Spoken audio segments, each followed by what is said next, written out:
The world is a quirky place, and that's exactly what I'm here to explore. Hi, I'm Don Pollock, and welcome to my world. The home of the offbeat, the fun, the bizarre, the place to come for exploring Quirky. Today, we'll tell you about one internet dating service that specializes in cougars. No, not middle-aged divorcees. I mean actual cougars. And lots of hot chicks. It's the ideal website for the party animal. We've all heard about Casey up at bat for the Mudville 9, but we'll tell you about how what this man is doing actually helps determine the outcome of the World Series. It's baseball's dirty little secret. And while hair of the dog is a term that many people use to refer to a hangover cure, for one woman, hair of the dog is what ends up hanging over her closet hooks. Wow, I wonder if you have to wear a flea collar with that. Well, we'll find out about that and many other interesting, offbeat, and downright weird things in the next half hour. But first, we deal with an issue that wives have been struggling with for years. How do you get your husband away from watching sports on the weekend long enough to go out and mow the lawn? Well, the answer is simple. Turn lawn mowing into a sport.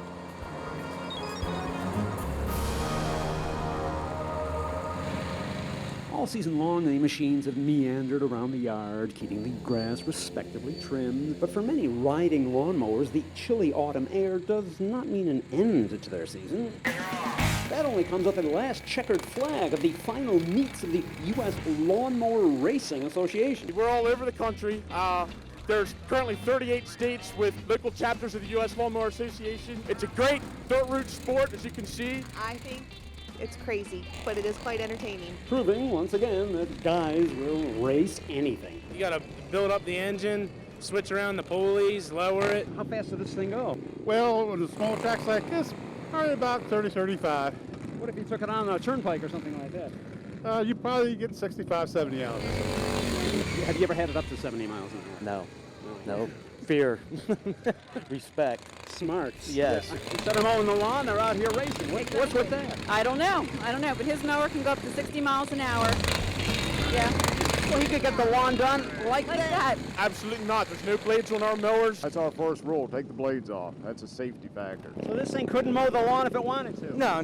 I've got something that goes real fast and doesn't mow grass either. It's called a car. I mean, This is more fun. Very cost effective to get into compared to stock car racing or sprint car racing. A couple $100 and you can build a prepared mower that's competitive.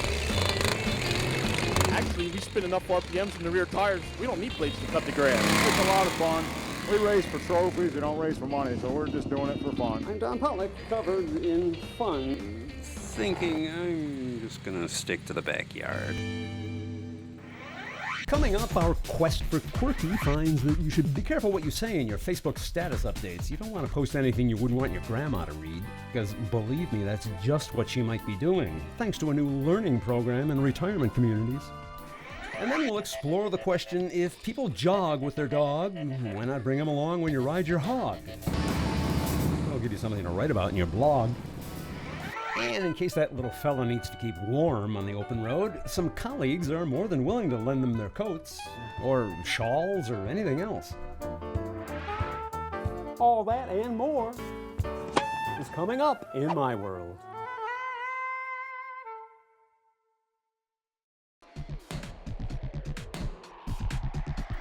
If you have a yearning for the unique, welcome back to my world, where we're exploring Quirky. You know, the ability to share pictures and comments from your birthday party with friends who weren't there is something that young people today take for granted. But in previous generations, that type of thing would have taken weeks, which in some cases was probably a good thing.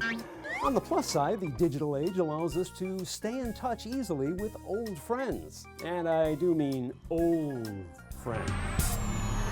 After all, websites like Facebook are designed exactly for that. And while graduating seniors use it as an electronic yearbook of sorts, seniors of another kind are also using it to keep in touch with their graduating grandchildren. I have one granddaughter up in Canada, and she's been in touch with me. A way of bringing far-flung families back together again. That's the whole point of the Facebook seminars that teach the residents at Watermark retirement communities the finer points of social networking. I just started with the basic information, posting pictures and things like that. How do you like me? I'm in my Versace shirt. One of the requirements is you have to have crazy, embarrassing pictures of yourself, you know what I mean? Well, I have one picture of me in a sports car with the top down. A topless picture of the car's top is down. Is Correct.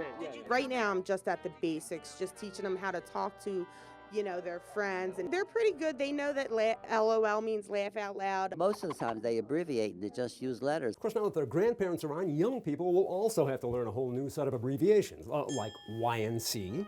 You never call. And BWIWYA. Back when I was your age, Seems like they pretty much know the lingo. the pictures, the little, what do they call them? The guy that's laughing when you're doing an email. Oh, like the smiley faces? Yes. Yeah, the emoticons, exactly. Now, learning about those would be a lot easier if people's faces looked like this to begin with, Yeah, it's kind of creepy, isn't it? They're very quick learners, and now both of them really, really enjoy it. It's mind-boggling what this thing can do. You can throw pillows, have a pillow fight. I don't think there's anything you can't do on Facebook. Isn't this more fun than Facebook? Wonderful, I love it! Facebook is for everybody. When you get to this age, what are you? You're just reversing. You're a kid again. But of course, we all know computers can be used for far more than just poking friends from your Tuesday afternoon canasta club.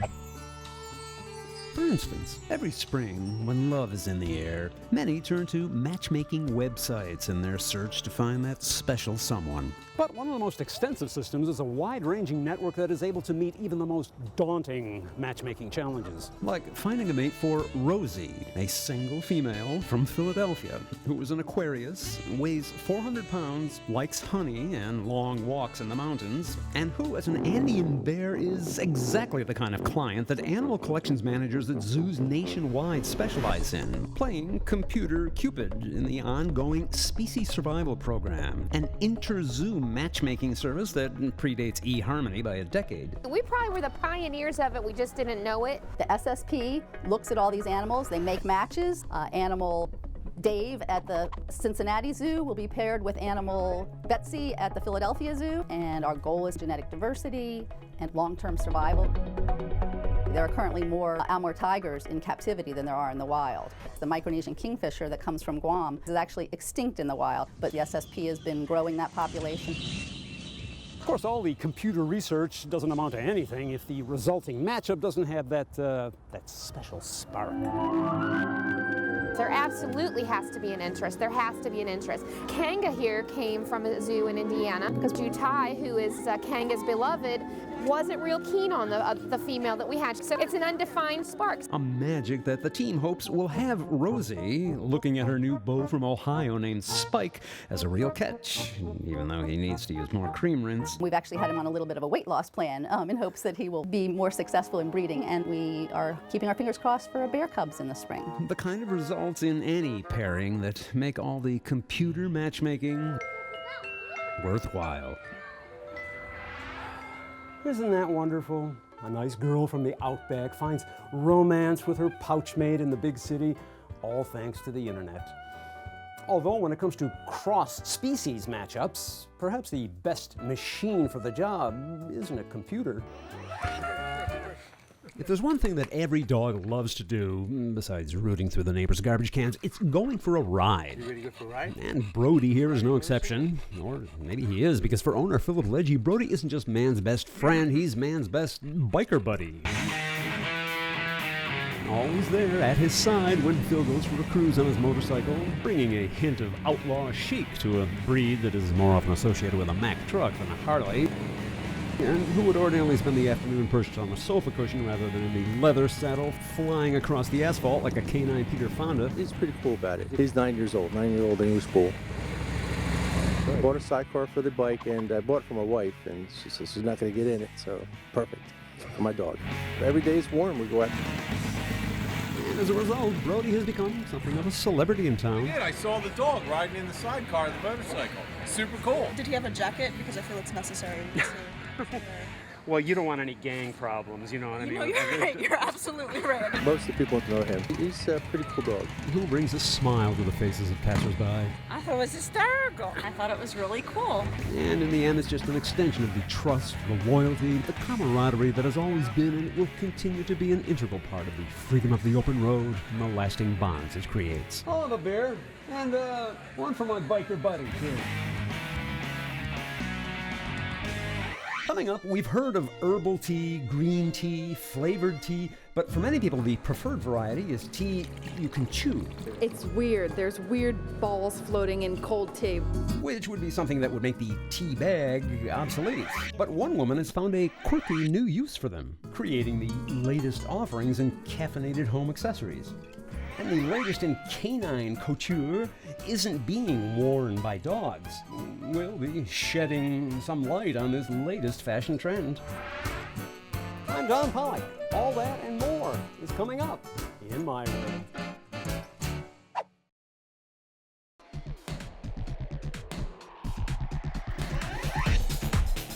Just about any aspect of our lives can be made more enriching by exploring Quirky.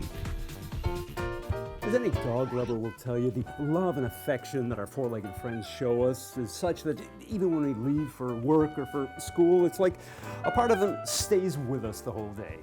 The part that makes for big profits for laundries and carpet cleaners, but also the part that for yarn weaver Doreen Kelly is as valued as the golden fleece, or golden retriever fleece, as the case may be. I knew that the dog hair could be spun into yarn, and I picked it up real easy. It's the undercoat that you brush out, the very fine undercoat that gets spun. Spinning dog hair isn't anything new. It's been done for hundreds of years. In the Pacific Northwest, they did archaeological digs, and when they did DNA testing on woven blankets and textiles, they discovered dog hair was in that. I made this shawl, and this is made from my dog Tilly. So this is you, huh? It's 8 times warmer than wool, but of course it can't be commercially made because there just isn't that much of it. And You haven't seen my couch, believe me. The biggest question I get asked, of course, is does it smell like the dog smell when it gets wet? And no, it doesn't. People don't realize how dirty and smelly sheep are. And besides, when was the last time a sheep brought you your newspaper? An additional appeal, therefore, of a beloved pet who can now literally be a part of your fashion ensemble. Anything that can be knitted. I can do hats and scarves and shawls, mittens. I do a lot of internet business. People brush their dogs and just keep saving it, and then it gets sent to me. Pillows are very popular, and when it's your own dog, it's wonderful. A gift item with a special meaning to dog lovers that allows them to share not only the look and the feel, but, dare we say, the essence and the spirit of our four-legged friends.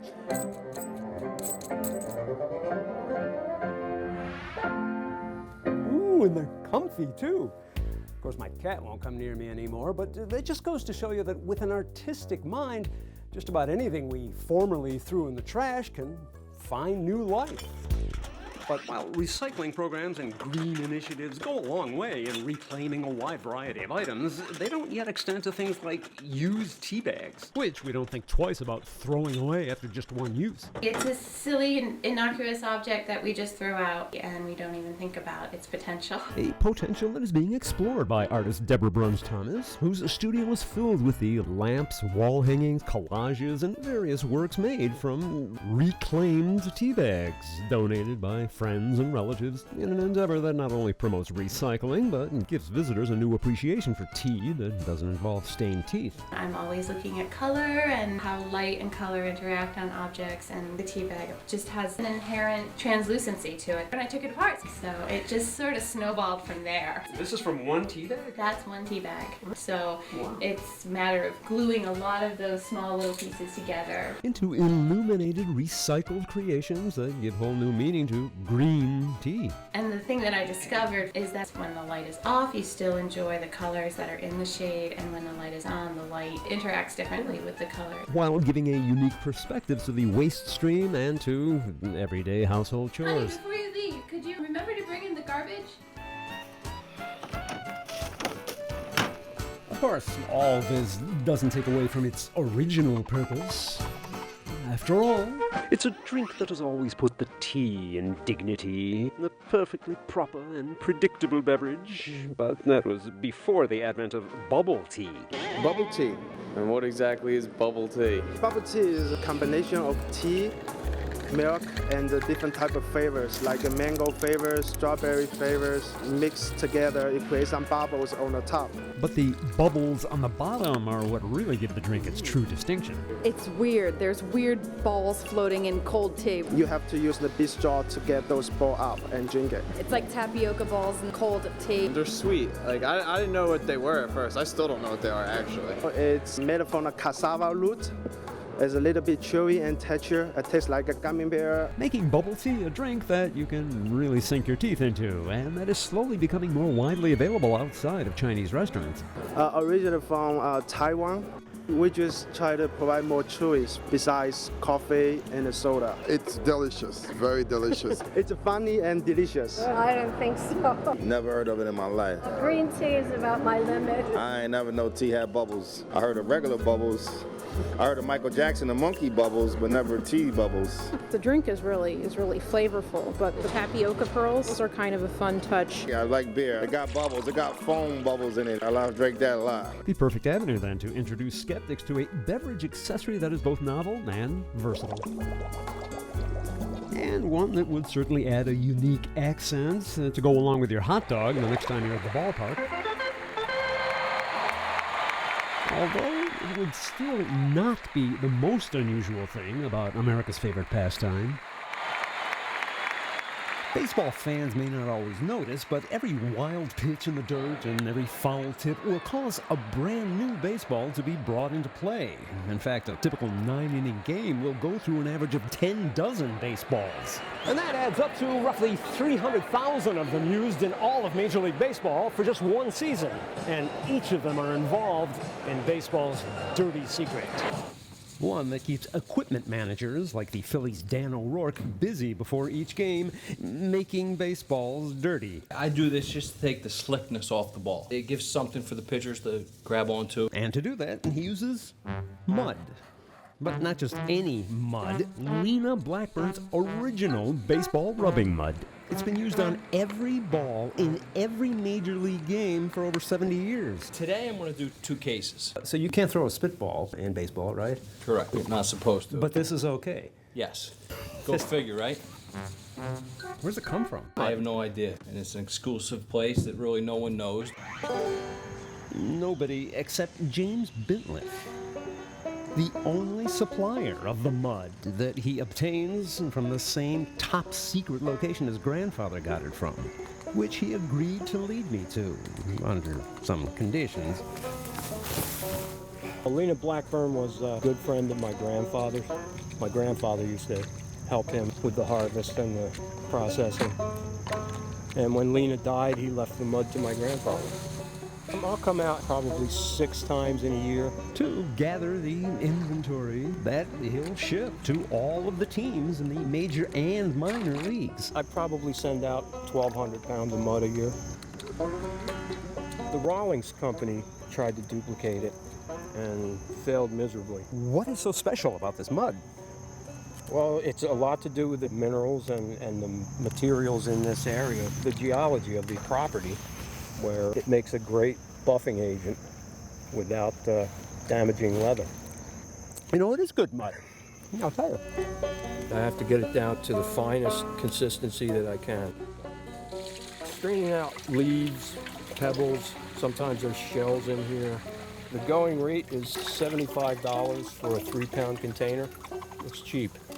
They spend more money on mustard than they do on mud. And until someone figures out a way to manufacture baseballs already with a buffed finish. I wish they would. It'd make my job A lot easier, believe me. Lena Blackburn's mud will continue to be just like peanuts and Cracker Jack. Baseball just wouldn't be the same without it.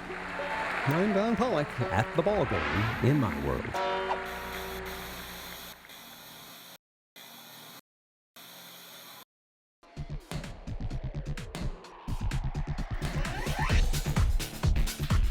You never know what you're going to come away with when you start exploring Quirky. So, what have we learned here today? Well, cruising the open road can lead to some great quality time with your pooch. If you don't mind stopping and waiting while he sniffs every other motorcycle's exhaust pipe. If you've sworn off dating websites because you always seem to get matched up with a bore, for some users, that would be a selling point. And these drivers are the best in their fields. And they're not too bad on the dirt track either. Hey, it may not outdraw NASCAR anytime soon, but just wait till they establish the National Weed Whacking Invitational.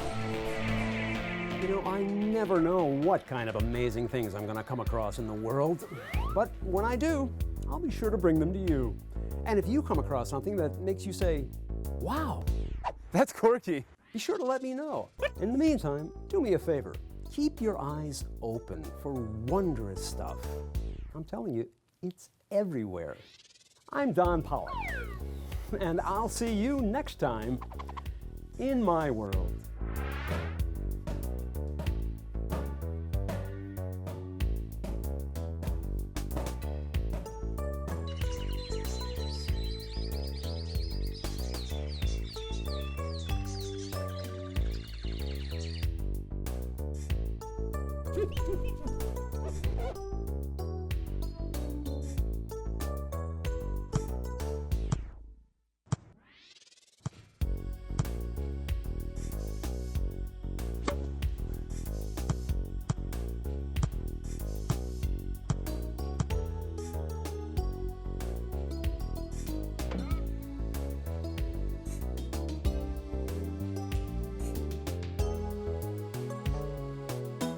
Click on screen for more videos of extraordinary humans.